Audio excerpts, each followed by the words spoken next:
A Chesapeake police officer has died during training this afternoon. Investigators say he was in the water with the dive team when he suffered some sort of problem. We first broke this story on Wavy.com. Now, this all happened this morning in the Oak Grove Lake Park off of Volvo Parkway, that's near Battlefield Boulevard. Chopper 10 flew over the scene as police started investigating their fellow officer's death.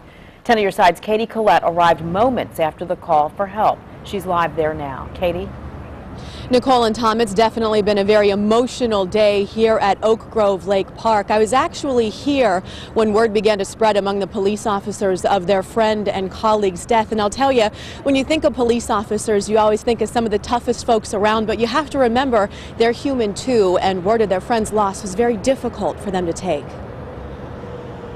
It was supposed to be a day of routine dive training for Chesapeake police officers. They rolled into Oak Grove Park around 9 this morning, not an unusual sight for residents. I thought it was just a regular training exercise because they do that occasionally. Jeannie Toney lives near the park and says after she saw the police cars, she left to go shopping, but when she returned, Noticed both entrances were blocked off with the police lights running, and that's not normal.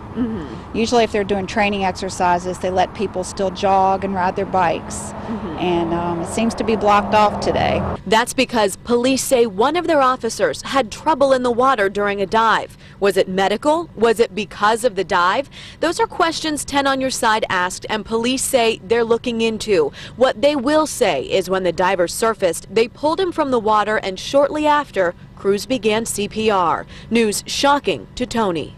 That's horrible.